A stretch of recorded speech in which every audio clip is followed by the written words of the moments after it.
Muy buenas, y hoy tenemos a Pablo Vallejo, que pues, es un entrenador de hace mucho tiempo que lo conozco, lo conocí en Granada y me parece un referente también a nivel de entrenamiento.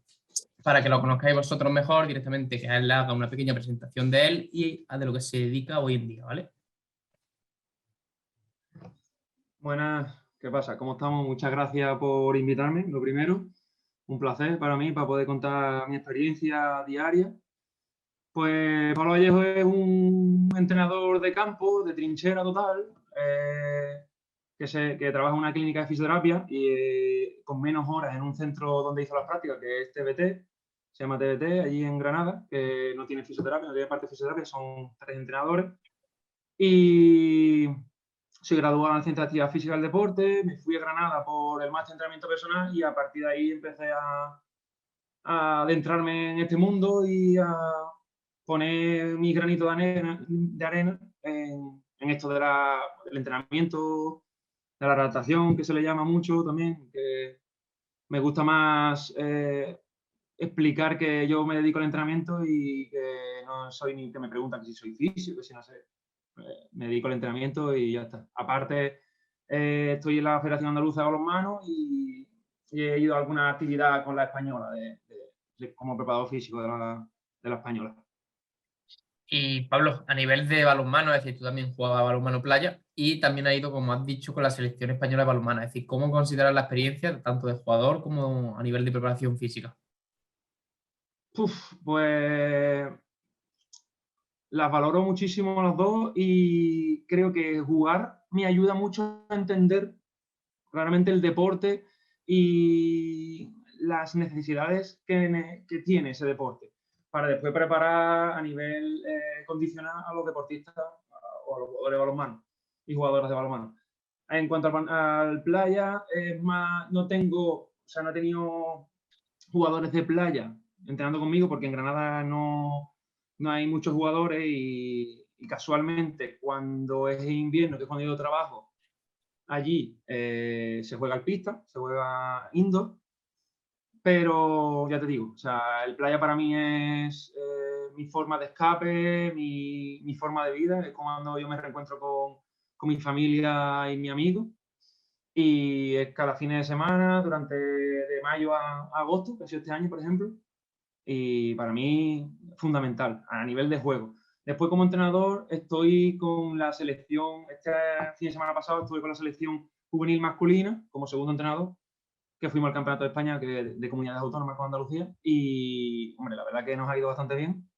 De 4 selecciones que llevamos, 2 cadetes femeninos masculinos y 2 juveniles femeninos masculinos, hemos hecho 3 oros y una plata. Y esa plata, pues, que no fue dura, no conseguí el oro porque fue, bueno, en penalti, que se llama enchutado en el balón playa. Pero vaya, que contentísimos y si quieres después te cuento un poquillo más cómo llevamos ese fin de semana. Pero ya te digo, y la experiencia pues, son cositas como pongo, ¿no?, en el Instagram que me llevo yo en mi mochila de entrenador y que te van haciendo mejorar o decir, o por aquí haría esto, pues no haría esto, voy a quitar esto porque con estos chicos no vale, etcétera, etcétera. Vale, perfecto, tío. Vale, pues si te parece, como hemos hablado antes, al final llevas tú mucho el tema de adaptación y entrenamiento, también de personas que se han lesionado la rodilla, y al final, como mi principal público, pues gente que se ha lesionado la rodilla y que quiere estar a su mejor nivel, vamos a hablar un poco de eso, ¿vale? Y la primera pregunta, que no te había dicho antes, es ¿qué errores has cometido a lo largo de tu carrera y de los que más has aprendido?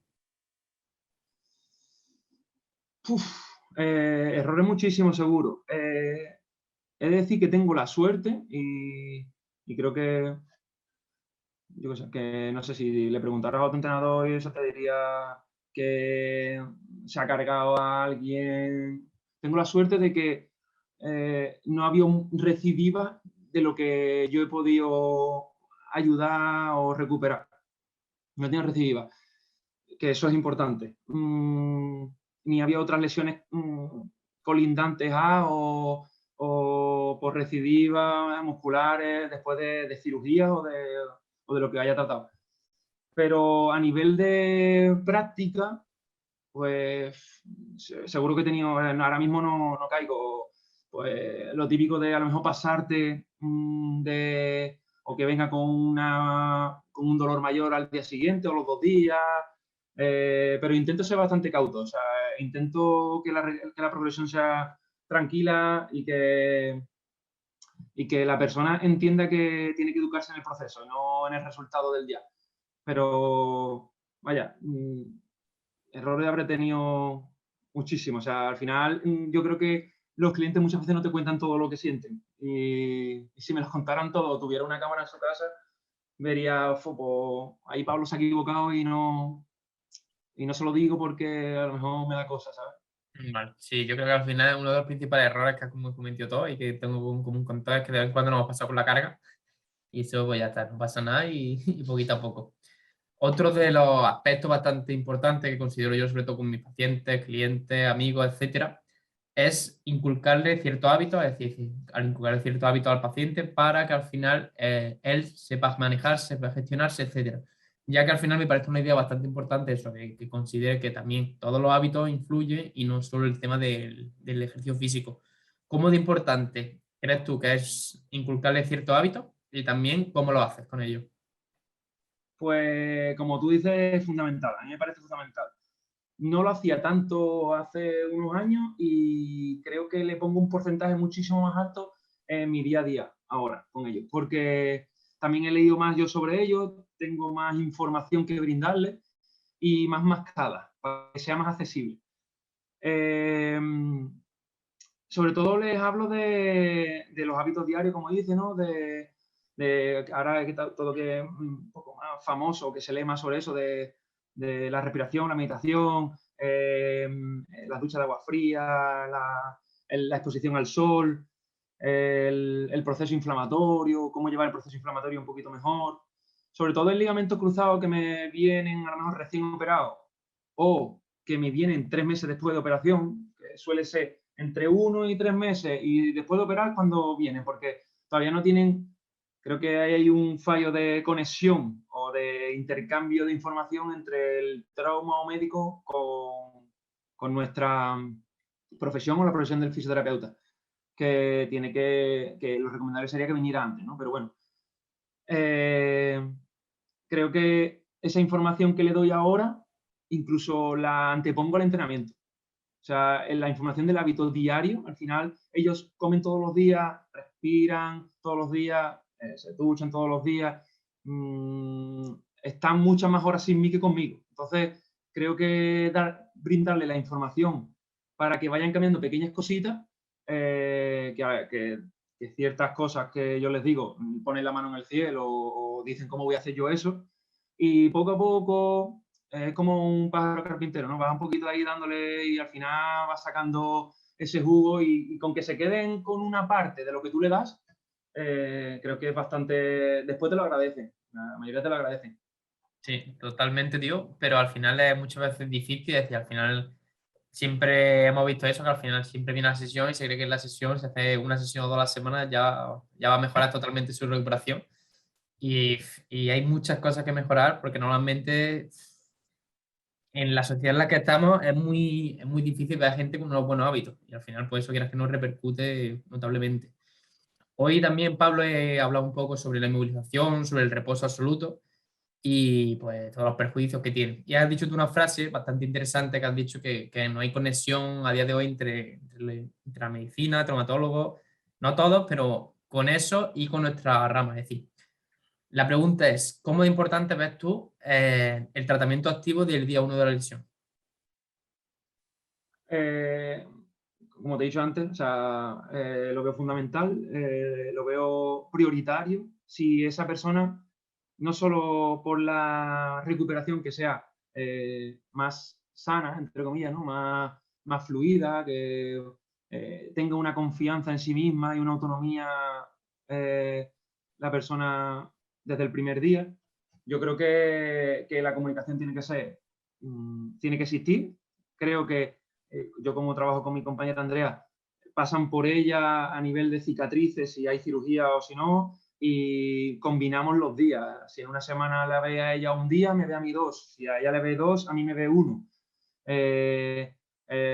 Empezamos con un trabajo, si es preoperatorio, sensoriomotor, de rangos amplios de movimiento, de trabajo de fuerza, de adaptación hipertrófica, y me gusta mucho trabajar para el post, o sea, me explico. Trabajo el pie desde el primer momento, le doy indicaciones sobre el pie, le doy indicaciones sobre hábitos pre y post. Trabajo cosas, por ejemplo, que no, en donde no hay dolor, que seguramente no haya dolor porque estamos trabajando en conjunto, y si hay dolor, pues ya veremos las regresiones o progresiones que hacemos, pues bisagra, como el control de la bisagra, de la respiración, para que después, en el postoperatorio, por experiencia, porque estas cosas no están en los artículos, o sea, eso no encuentro, ni lo encontraremos en mucho tiempo, porque creo que ahí la ciencia a nivel del ligamento cruzado, yo creo que es tan complejo, o sea, todas las lesiones son complejas, pero no me encuentro yo una lesión tan compleja, aparte de ese dolor, o sea, me puede rebatir un montón de gente que hay otras lesiones, pero a la que yo me dedico y las que me dedico, o sea, creo que el ligamento cruzado es una de las que más aleatoria es para mí. O sea, te viene una persona que es totalmente diferente a la otra, que sí, que cada uno es una lesión, pero es mucho más diferente que si me encuentro dos hombros diferentes. Al final, la locomoción depende de las piernas muchísimo, porque el ser humano se tiene que mover sí o sí. Entonces, en un hombro, pues bueno, si tú llevas un hombro y no trabajas con esa mano porque tenemos la otra y somos manipuladores, bueno, pues tiene una salida, pero al final la pierna, toda la carga axial va ahí, vas compensando, la pierna que es sana al final no es tan sana, por eso es una de las primeras que trabajo, o sea, yo compenso el trabajo de la pierna sana, ¿no? Es de las primeras cosas que le indico, que no vamos a trabajar solo la que es operada o la que está lesionada, y creo que es fundamental, como tú has comentado, es fundamental. Sí, al final yo creo que eso, es decir, hay muchas herramientas a nivel de pre y post operación, pero para mí, en plan, por mi experiencia y de las que más me gusta, es el tema del entrenamiento cruzado, y sobre todo por dos motivos. Uno, por toda la atenuación de las pérdidas que hay, pero también porque al final esa persona se sigue viendo que puede hacer cosas. Que yo creo que eso a nivel psicológico y confianza es brutal. Vale, Sí, sobre y todo. Pablo, ahora otra de las preguntas, ¿vale? Es más o menos, es decir, personas que han hecho, que te han llegado a ti, que han hecho más reposo, es decir, seguramente de todas las personas que te han llegado, habrá personas que hayan empezado desde el minuto uno, y hay personas que se han esperado por meses, incluso han hecho preoperatorio o se han tirado su tiempo de reposo. Es decir, ¿ves mucha diferencia entre esas personas que empiezan con el tratamiento activo versus los que han hecho un reposo más largo? La diferencia es abismal. O sea, hemos tenido de todo, como dices, y la diferencia es abismal. O sea, se nota mucho el que va a un preoperatorio bien trabajado, normalmente por seguridad social, tienen que esperar mes y medio, el que poco, si no es deportista. Y, y si va bien trabajado ese mes y medio, la recuperación, el dolor, la autonomía, es totalmente diferente. O sea, enfoca la lesión totalmente diferente. Y al final una lesión que corroe mucho a nivel psicológico. Hay que estar bien psicológicamente y con una salud mental potente para afrontarla, creo yo. Y no la he tenido, pero al final la haces como tuya. O sea, a mí muchas veces me han respondido mis clientes, pero es que tú no has tenido esto. O sea, es que tú no sabes lo que yo estoy sintiendo. Pero al final te vas, igual que las vivencias motrices en el entrenamiento, te mejoran tu neuroplasticidad o tu conectividad a la hora de hacer un deporte. Creo que al final de tanto escuchar qué siente cada uno, te adentras mucho o sea, conoces un poquito más qué les puede estar pasando, o si alguien te dice una cosa y otro cliente te lo dice, ya hace referencia a lo que le pasó a este y puedes ir tirando a nivel de hipótesis saber por dónde trabajar, ¿no? Creo que ahí está para mí la clave de uno tras otro y vivenciar mucho y estar muchas horas con ellos y poder probar. Al final esto es probar, ve qué pasa, probar, ve qué pasa, te has pasado, no te has pasado, vas corto. Vale, vale. Y hablando siguiendo el reposo, es decir, lo que ha observado, es decir, ¿qué cosas ha observado más con esas personas que hacen reposo? Yo, por ejemplo, bajo mi experiencia, veo Eh, que le cuesta más activar ciertas partes, que le cuesta más directamente hacer el movimiento, activar, disociar. Entonces, tú, bajo tu experiencia, ¿qué es lo que notas? que me he ido un poco, perdón. Eh, como dice, a nivel de adaptación hipertrófica, hay una activación menor. Normalmente noto flexores muy tónicos, muy activados, ¿no? Porque los usa para andar y para subir escaleras, pero todo lo que a nivel de aductores y rotadores internos, rotadores externos, un poco más débiles. Eso, como yo les explico, cuando hay una rotura de ese ligamento o hay una lesión en el que hay una inflamación o un daño estructural, es como si perdiéramos el español. Yo les explico que es como si perdiéramos el español y que ahora tenemos que, a nivel cognitivo y sensoriomotor, enseñar las letras, las vocales, para saber hacer palabras, que a lo mejor sería una disociación pélvica, o el control de la estabilidad en una pierna, para después hacer frases, que ya sería a lo mejor una zancada, una sentadilla lateral, ponle lo que tú quieras, para poder hacer textos, que ya sería una pliometría baja, un control de la estabilidad con una carga mayor, para hacer comentarios de texto, que ya sería desenvolverte en tu vida diaria o en el deporte que desarrolle esa persona. Así se lo explico yo y lo captan rápido. El problema es que eso, a nivel de neuroplasticidad se pierde muchísimo, las conexiones. Yo siempre pongo también el ejemplo de ponerte una escayola. Si alguien se ha puesto una escayola y casi todo el mundo, ya ahora menos, pero antiguamente nos ponían escayola mucho más rápido que ahora y se pierde toda la masa muscular, se pierde la movilidad de los dedos, si es en la mano o lo que sea, e intento explicar por ahí. Está claro que se ven unas diferencias abismales, a nivel de control sensoriomotor, a nivel de activación, que yo lo veo más sinérgico que analítico, ¿vale? O sea, yo siempre me enfoco más a la sinergia de todo que a lo analítico.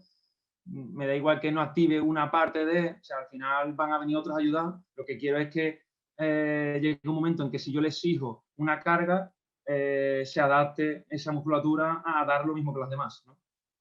Vale, vale, perfecto, Pablo. ¿Y tú tienes alguna consideración o evitas algo? Es decir, en el periodo preoperatorio donde estás entrenando, ¿tú haces alguna evitación o directamente, si no le molesta, para adelante? A ver, depende de cómo se haya lesionado, depende de lo que haya hecho antes esa persona, porque si nunca ha saltado, no lo voy a poner a saltar, pero si es deportista y está harto de saltar y no le duele, también dependiendo si ha tocado menisco o no. Si en la resonancia o hay rotura de menisco, también me paro un poco, porque después, si hay sutura de menisco y tal, va a tener un tiempo de inmovilización mayor que si es un cruzado que muchas veces me salen andando del tirón de la operación. Entonces, depende de ciertos factores. Que normalmente cuando hay rotura de ligamento cruzado también toca menisco, hay veces que no, que es limpio, pero también toca, dependiendo del deporte que haga o de su historial anterior, y depende de el futuro que quiera. O sea, si quiere volver al deporte, o sea, yo a lo mejor no voy a exigir o voy a adelantar cosas cuando a lo mejor no los necesitan. Yo creo que al final, como paso un cuestionario y escucho a la persona, pues quiero que me dé mucha información para saber por dónde ir. Pero vaya, yo te digo, si es deportista y controla el salto, a lo mejor no me pongo a saltar ni con kilos ni nada, pero sí empiezo como a perder el miedo ¿sabes? O sea, tengo miles de regresiones para poder adentrarle en ese vacío motriz, vamos a llamarlo, ¿no? Que a lo mejor pues, se lesionó de esa forma, pues a lo mejor no busco el mecanismo lesional que tuvo, pero sí le hago comprender que o pasamos por ahí de manera estática, o no sé. Vale, Ahí sí. es más complicado, como para ti seguramente, que explicar la práctica, porque al final es más de día a día que un protocolo, ¿sabes? Pero, Es más de ver la cara y ver más o menos cómo viene. Vale. exactamente. Y Pablo, después de la operación, aunque la primera parte normalmente va a ser para fisioterapia, aunque de vez en cuando pues, siempre se alterna el trabajo, pero ¿qué consideraciones, igual que el preoperatorio, qué consideraciones tienes? Las más Sobre importantes, por así todo, decirlo. alimentación, eh, como está trabajando con la fisio, confío totalmente en la desadherencia de la cicatriz, en la activación del sistema nervioso, que es trabajo también suyo. El trabajo del sistema nervioso conmigo es más metrónomo, es más terapia espejo, es más BFR, incluso estático, sin hacer nada, porque la bici no la puede usar al principio y depende también del injerto, etc. Y más o menos eso, sobre todo la alimentación. Yo creo que la alimentación y que descanse bien y más hábitos saludables de descanso y de recuperación para que el cuerpo solo vaya regenerando. Que si hay inflamación, se controle la inflamación, y explicarle que es una regeneración normal y que el trabajo que tiene que hacer no es entrenamiento puro, pero que sí tiene que tener unos estímulos diarios o unos estímulos semanales que les ayudan a progresar más rápido. Al final, yo siempre les explico que quieren volver a trabajar, pues si son personas que trabajan, quieren volver a trabajar, la baja se les termina en 1 mes, 3 semanas, mientras que se quitan los puntos, etcétera, etcétera. Al final están subiendo escaleras y haciendo sentadillas para sentarse a comer en poco tiempo. Pues adentrarles a eso antes para que no tengan miedo, para que lo vean algo normal, más o menos. Vale, perfecto, tío. Y ya a nivel de qué criterio, es decir, conforme va pasando la redactación, seguramente vaya por fase, igual que tenga en cuenta las fases, pero ¿qué criterios más o menos tiene en cuenta en la redactación? Es decir, ¿con cuántos criterios dices tú, vale, pues más o menos veo que está bien o veo que está mal? Es una pregunta compleja. Eso va a venir determinado del historial previo de la persona, está claro, porque si ya sabía entrenar, vamos a progresar mucho más rápido en tareas. Esa progresión rápida en tareas no tiene por qué ser en peso, va a hacer que avancemos a nivel de variedad motriz, de variedad en las ejecuciones o en dónde poner el peso. Pero ya te digo, empiezo por isometría normalmente, le doy un bagaje isométrico de diferentes formas, en diferentes ángulos, con posicionamientos de la cadera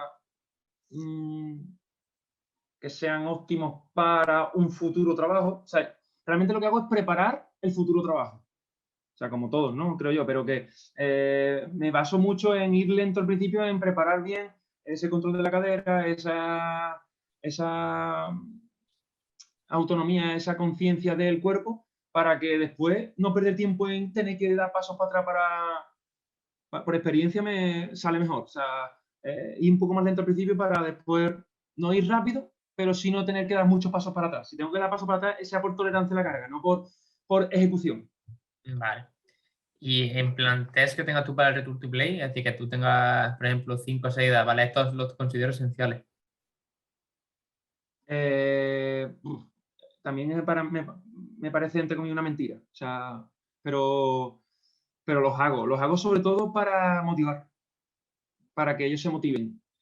El Side Step Hop, el Side Hop Test, lo mismo. El de, no sé si el de 30 centímetros a una Sí, pierna, no sé el si lo del sabes. balón. Ahí estamos, en el 30 segundos. Ese me gusta hacerlo, aunque es bastante exigente. O sea, lo hago ya bastante. Ese exigente hasta para gente que se ha Sí, sí, lesionado, sí. ¿eh? O sea, yo creo que he puesto a futbolistas que no me lo terminan, que no tienen lesiones. O sea, que, por eso lo hago al final. O muchas veces los hago porque yo creo que uno de los mayores errores que tiene la persona que está lesionada es cuando se ve bien para hacer su vida diaria. No está recuperado, pero se ve bien para hacer su vida diaria y cree que ya ha terminado. Entonces, muchas veces lo hago para que vea que no tiene un control necesario para hacer su deporte. Mínimo. ¿Sabes lo que te quiero decir? O sea, uso los test no para return to play, sino para Sí, hacer sí, consciente a la persona. correcto. Sí, sí, es que muchas veces el otro día me preguntaba a mí por eso también, por lo de los test de Return to Play, y pienso más o menos como tú, que tampoco me dicen mucho. Ya que al final, si tú ves a la persona, es decir, al final tú estás mucho tiempo con esa persona durante meses, es decir, tú ya vas viendo si hay progreso o no, es decir, vas viendo si tiene fuerza, vas viendo si es estable, etcétera. Es decir, no hace falta esos tipos de test.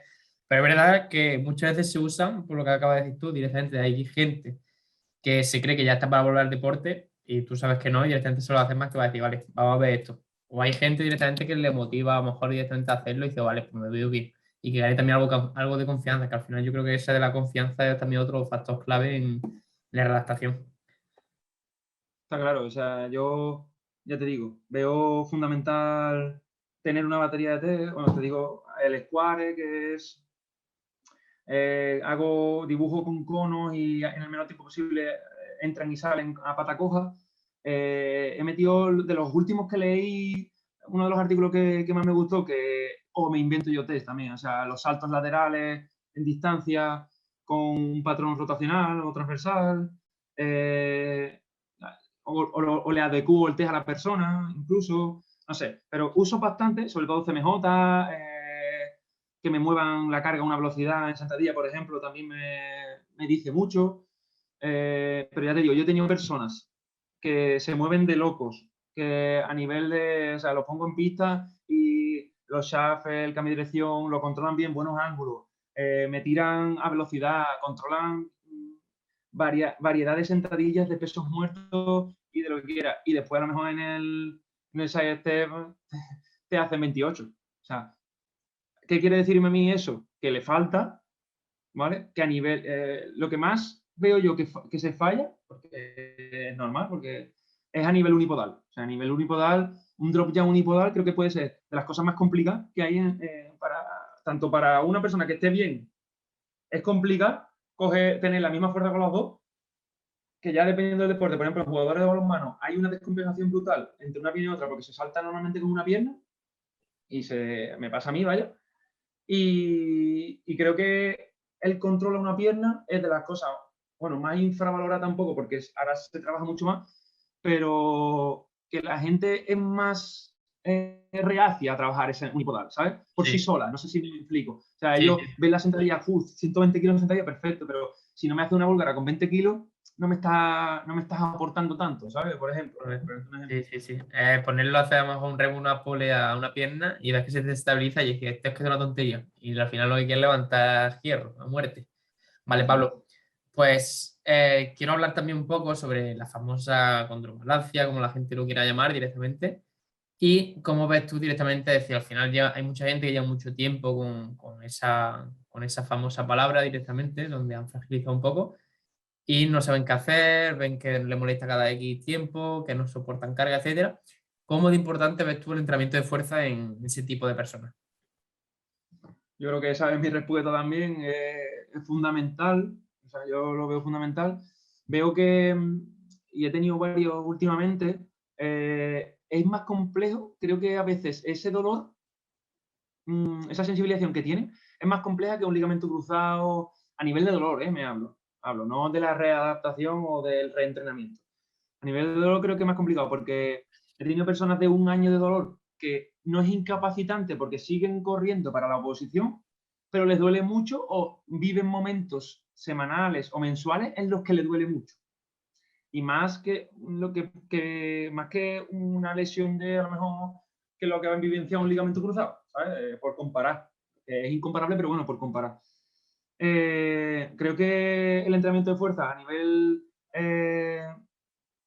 cognitivo y como protector es necesario. Creo que el sistema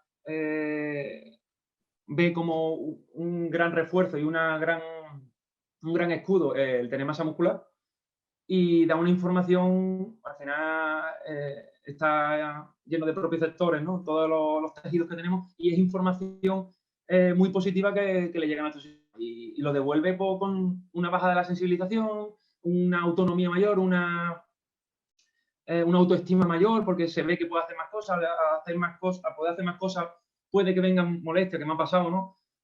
Hostia, hoy me ha dolido, pero he corrido mejor que nunca. Claro, o sea, tú has tolerado más, has metido más caña porque te ha dejado el sistema y mañana o después tiene un poco de molestia. Al final es adaptarse a esa carga, ¿no? Como siempre hablamos de esa tolerancia a la carga y de esa progresión.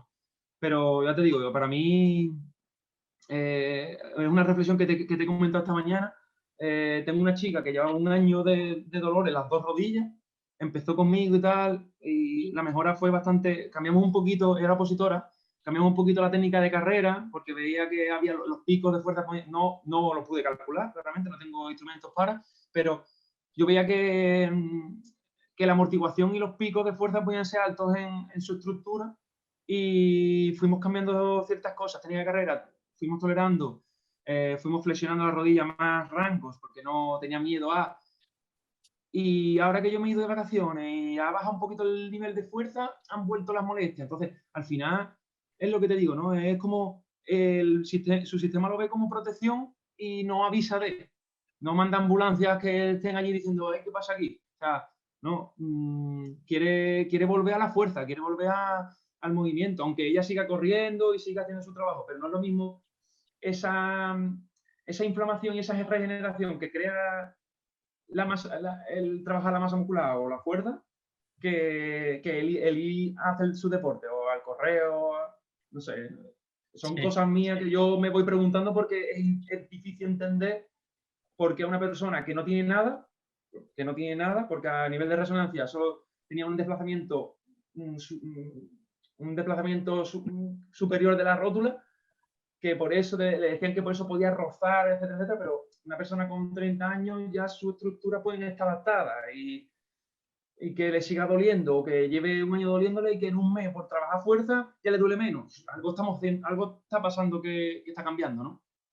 Yo ahí opino más o menos igual, tío. Yo ahí opino que al final el ser humano se ha fragilizado bastante y al final muchas veces, en fin, yo incluso me noto las típicas meses que estamos entrenando menos por tiempo, por estrés, por etcétera. Al final es que notas que tienes molestias cada X tiempo, es decir, incluso a gente que te preguntará a ti, a mí, que si nos duele algo, y como todos, pues nos duele muchas veces muchas cosas. Y yo en plan, bajo mi experiencia, es decir, los meses hasta que estoy menos entrenando, no sé qué, etcétera, es que tengo muchas más molestias que lo otro. Al final yo creo que el cuerpo humano está hecho para moverse, para tolerar cargas, y lo que pasa es que la hemos sacado de ahí. Entonces yo creo que ese ha sido el problema. Sí, totalmente de acuerdo. Y aparte, yo que lo puse hace mucho, creo que hay que educar en la gestión de emociones, a nivel de dolor, de saber cuándo necesitas más o cuándo necesitas menos, porque todos a veces entrenamos menos. Yo me siento molestia cuando me levanto por la mañana, pero no me impiden hacer mi deporte, que es de contacto, no me impide hacer mi vida diaria para nada. También no tengo clientes que me doblan en edad y yo tengo que entender que le duelan más las cosas, ¿no? Hay una degeneración mayor normal, a lo mejor no han tenido un trabajo previo que les hubiera ayudado a la edad que tienen, pero ya te digo, en esa educación a entender que las molestias pueden vivir con nosotros, no el dolor constante, o sea, yo le explico, no el dolor constante ni persistente ni incapacitante, pero sí la molestia de un día que se va al día siguiente, que la hemos tenido todos, porque somos demasiado complejos que es difícil explicar eso y es difícil también entender que tienen que aparecer. O sea, que pueden aparecer. No que tienen que aparecer, que pueden aparecer.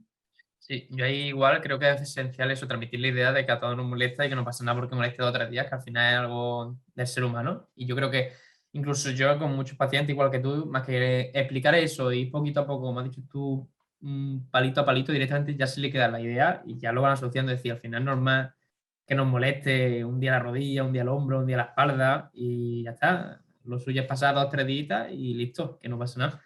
Entonces yo creo que es un aspecto fundamental, pero en todas las lesiones, en todas las personas y en todo, básicamente. Totalmente de acuerdo. O sea, al final tienen que entender que, que por eso estamos vivos, ¿no? Si no te sintieras nada, tenemos un problema. Vale, pues perfecto, tío. Para ir terminando, cuéntanos un poco dónde puede encontrarte la gente, dónde trabajas, dónde directamente pueden contactar contigo. Y con esto terminaríamos la entrevista, ¿vale? Vale, perfecto. A ver, en Granada es donde trabajo.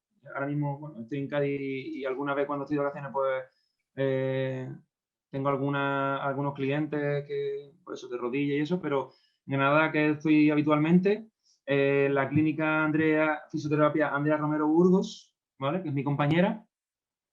Ahí tenemos un trabajo interdisciplinar con el que estoy bastante contento y que trabajo menos, como he dicho antes, en TBT Health Trainers, allí en Granada también, ¿vale? En otra parte de Granada. En redes sociales, pablo.vallejo-trainer, ¿vale? y que es lo que más uso, y el Twitter, que es Pablo Vallejo-SC. Y bueno, que me pueden hablar o preguntarme lo que quiera. Ahí estoy para para las dudas que sean. Vale, pues Pablo, ha sido un placer esta entrevista. Espero que la gente le haya aportado bastante y sobre todo eso, que tenga cierta idea a nivel de lesión, de dolor, de molestia, de que hay que tener fuerza. Y por mí un placer, tío, que haya estado aquí. Para mí ha sido un ratito enriquecedor y muchas gracias por llamarme y por